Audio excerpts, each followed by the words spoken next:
Thank you for all for joining us today for this special session. This webinar marks the first session of the Sparkcity webinar series and is being held in collaboration with the Smart City and AI graduate course at Inha University. And it is a truly honor to host our distinguished guest, Professor Didier Grimaldi. Professor Didier is an exceptional educator and scholar in the field of smart and data-driven cities. And today's topic he has prepared for us is Smart Barcelona. Barcelona is globally recognized as a pioneer in smart city innovation, not only for its extensive network of IoT sensors that enable efficient urban services, but also as the host city of the Smart City Expo World Congress, the world's largest and most influential smart city event. And please join me in welcoming Professor Didier Grimaldi. And Professor, the floor is all yours. Thank you. Thank you very much for the introduction and for the invitation. I will try to do my best and to cover the expectation you may have. You can see my screen? Yeah? Perfect. So, first of all, thank you very much for the invitation. And it's a pleasure to be with you. And my name is Didier Grimaldi, and I'm professor of Smart City and Artificial Intelligence at Polytechnic University of Catalonia. And I just share with you the last photo when you visit me last year during the Smart City World Congress. And it was a big pleasure to welcome you. And today I will present you. I will present you what is the strategy of Barcelona as a smart city. But just before, I've shared with you some scientific production, just for you to know me a little bit better. So as a professor, I'm writing scientific articles, participating in international congresses, and also recently I wrote a book about how to implement a data-driven city, and collaboration with Christy Shala, that I'm sure you all know, and taking different example of cities, and one of them was Seoul. So I'm not completely. I have a lot of things to know about your city, but thanks to this interview, the executive vice mayor of Seoul, I was able to know a little bit more about how Seoul is a smart city, especially in the regarding mobility and public transport. Okay, so the agenda of today, as I said, to explain a little bit about Barcelona smart city strategy, and I will give you some information, but actually I would like that this webinar is an opportunity of debate and try to compare a little bit how Barcelona is different or similar to your city. Okay, and so yeah, the smart city strategy I will divide it in the 3 steps. First, I will explain how we have built Barcelona as a smart city, and then I will talk about governance. And I will share with you some experiences that cover the Barcelona smart city strategy. Okay, so First of all, the Barcelona recent smart city strategy is part of, I would say, a complete strategy that has started, I would say, 2000 years ago. So it's not something I would say that is recent. It's part of a global strategy that I would say has 2000 years. And one of the steps of the milestone of this strategy is different moment of the Barcelona life. And one of the most important, I would say, was the start of Barcelona as a modern city in 1859 with what we called the planning of Cerda. The planning of Cerda was an architect and designed Barcelona as a future city. And today, what we see on the street is a heritage of Cerda plan. Okay, so the success of the smart city of Barcelona is not only a matter of 40 years, but it's a matter of a long history. But we have also an industrial revolution, which is another milestone important for of Barcelona smart city strategy. And it's also the reason of why we are Barcelona today like it is. I explain myself. Barcelona was an industrial city 100 years ago, but due to the outsourcing of the industrial companies, from 1960, Barcelona suffered a urban decline, and many industrial buildings were left vacant, and industrial buildings moved from Barcelona to Asia, especially in China.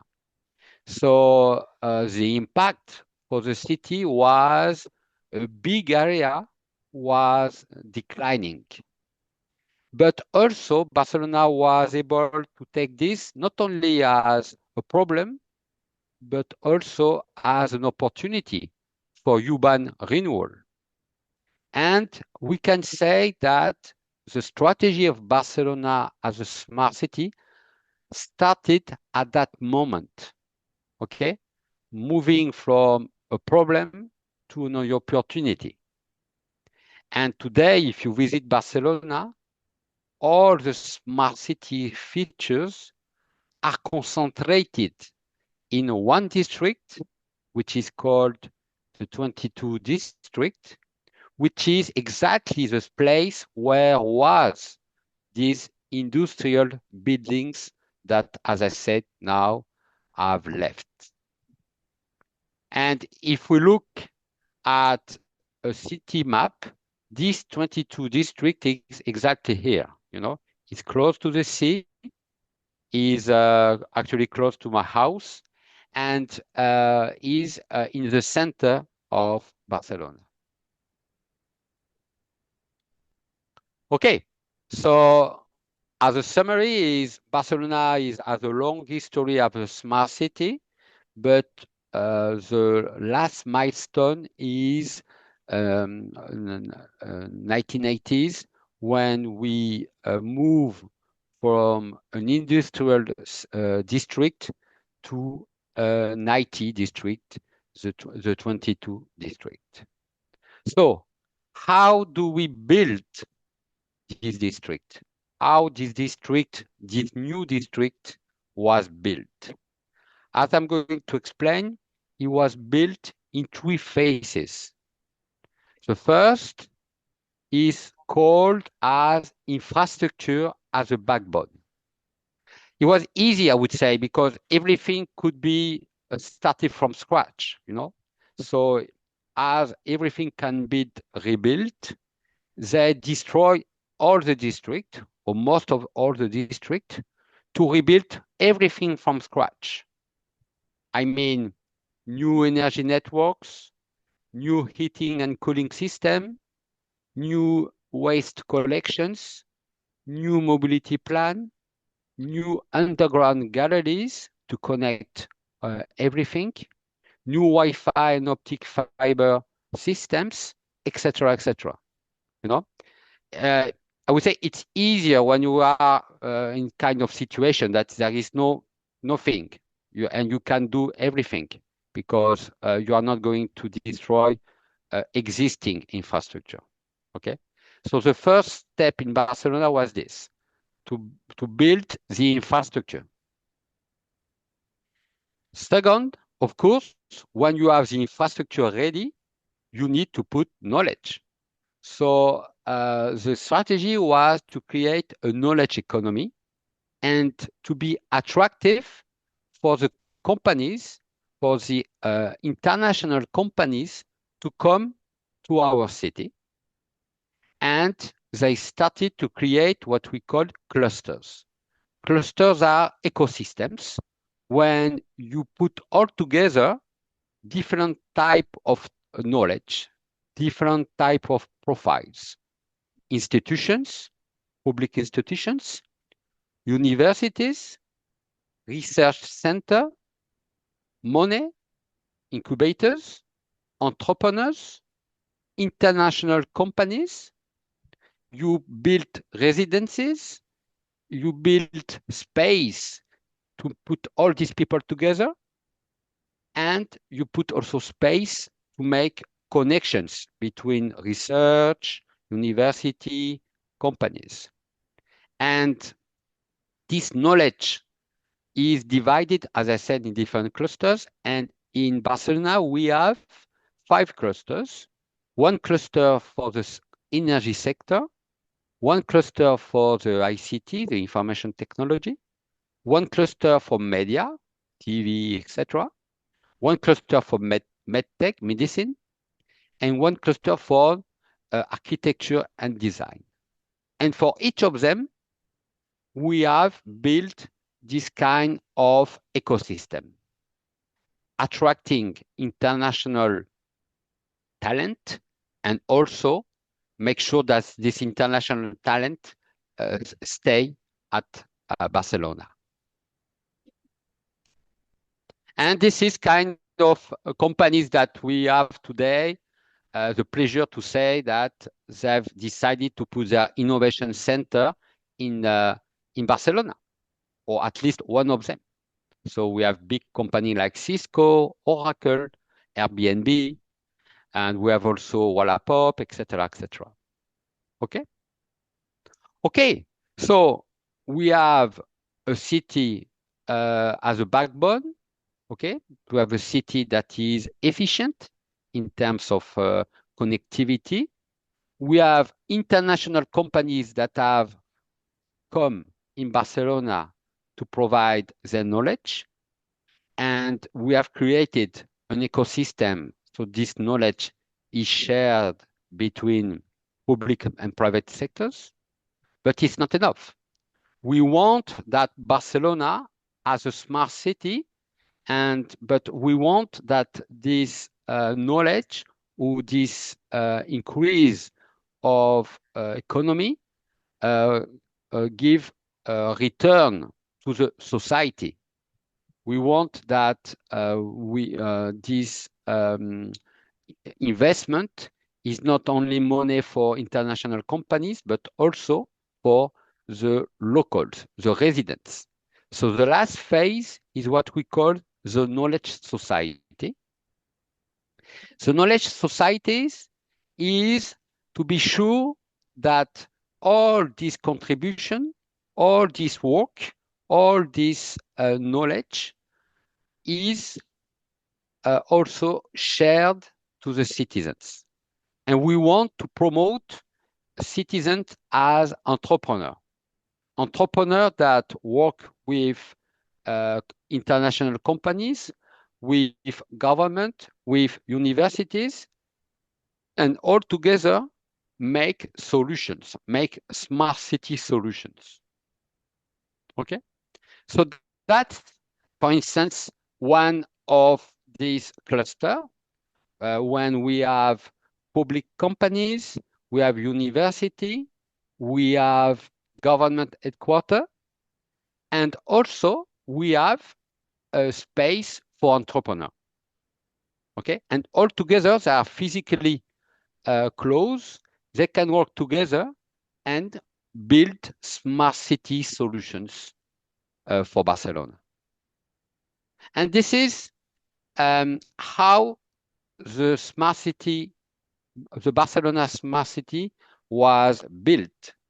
So summarizing, first, the infrastructure as a backbone, okay, to be sure that the Barcelona is efficient in terms of Wi-Fi, mobility, etc., transport, etc. Second, we need to go quickly. So we need to have international company that invest in Barcelona. They invest and they give their knowledge, but we want that this knowledge is not only for these international companies, but also for the local companies. So we promote a knowledge society to be sure that the residents, the local people, take over all the knowledge of the international companies. So it's the last phase is the knowledge society. Okay, it looks like very easy when I explain, but it's not so easy. So one of the challenge of the Barcelona as a smart city was to implement a good urban governance model. And this urban governance model was based on considering Barcelona as a human body, you know, and decided that Barcelona has different urban systems like IT, water, energy, mobility, and nature. And we need to find a way to make it, to manage all these modules, all these systems. So the Barcelona urban governance model is a system of systems, is to trying to find a way to manage the different systems. And what did Barcelona was to create a city OS, was to create a city operating system that is able to manage all these systems, the system of water, the system of transport, the system of energy, etc. So this is CTOS is nurturing from data from the territory, from sensors, is also nurturing from the data provided by the government. So it's what we call the open government policy.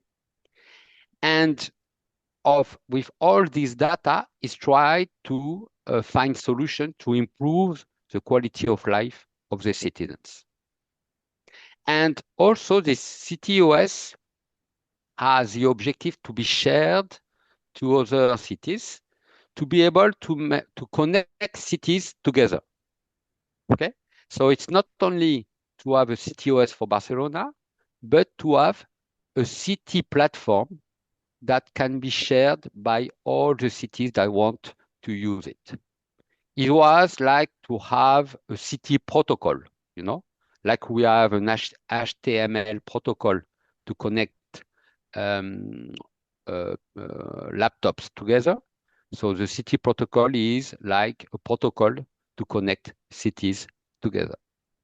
Okay, so the urban governance is based on a city operating system that support this governance.